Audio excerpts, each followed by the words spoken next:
So we've all heard of the Louisiana Purchase, right? It's one of those huge moments in American history that completely changed the game.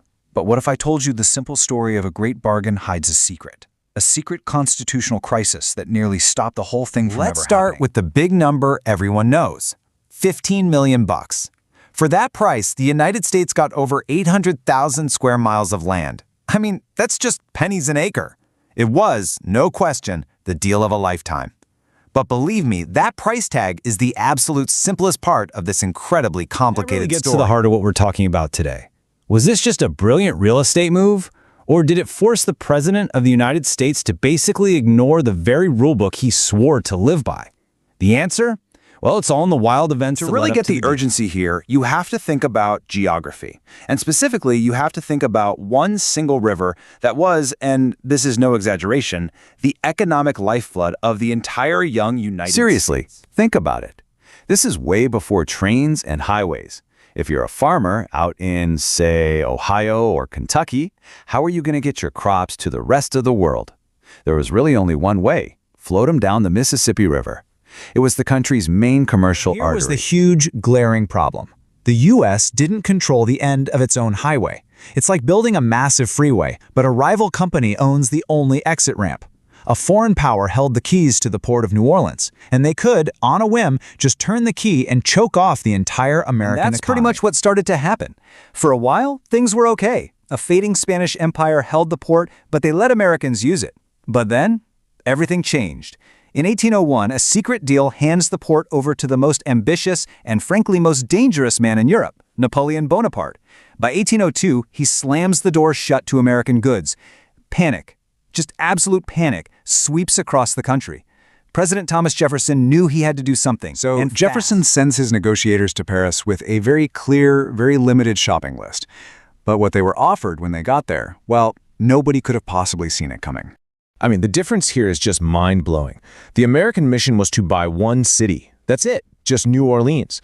Instead, Napoleon's team stuns them by asking, hey, for just a few million more, you guys want to buy our entire empire over there? The whole Louisiana... It sounds completely insane, right? Why would the most powerful man in Europe, a guy famous for conquering territory, not selling it, suddenly decide to have a massive fire sale on a huge piece of North America?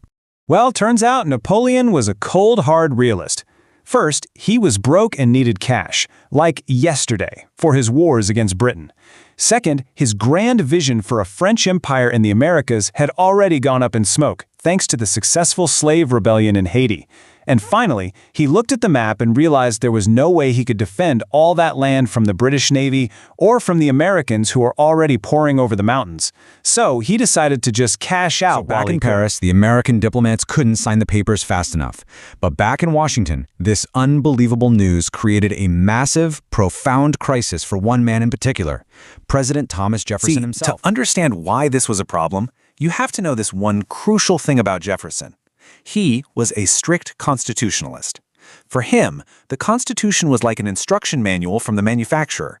If a power wasn't explicitly written down in that manual, the government couldn't do it. And there End of it story. was, the giant, glaring problem.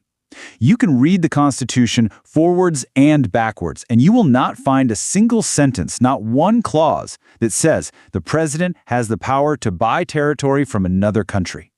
For Jefferson, this wasn't some tiny little loophole. It was a direct challenge to his entire political And don't just philosophy. take my word for it. Jefferson himself laid it out perfectly.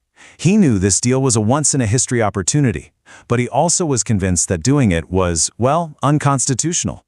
He was totally trapped between his deepest principles and what he knew was the nation's So this was the destiny. choice on his desk. On one side, everything he believed about a limited government and the rule of law, and on the other, a chance to double the size of the country, secure its future for generations, and make his vision for America a reality. In the end, the opportunity was just too good to pass up. Jefferson basically held his nose, pushed his constitutional doubts aside, and argued that the deal was vital for the nation's security. He pushed the Senate to ratify it, and the consequences, they were immediate and they were absolutely This monumental. is the result. Just look at that chart. It's not a gradual increase. It's a cliff. The United States literally doubled in size. Overnight. This wasn't just adding some real estate. This was the moment a small republic became a true continental The long-term power. impact was just immense. The Mississippi River was finally secure. The idea of westward expansion went from a dream to official government policy. But maybe the most critical piece of the legacy is this. Jefferson, by acting without explicit permission, set a huge precedent for something called implied powers. The idea that the government can do things that aren't specifically in the rule book if they're necessary. That single idea has shaped American politics and So law you see, ever the Louisiana Purchase was never just a simple land deal. It was a geopolitical gamble that paid off bigger than anyone could have imagined. And it was a constitutional crisis that ended up redefining the power of the presidency itself. But it also kicked off a century of expansion that had incredibly complex and often tragic results.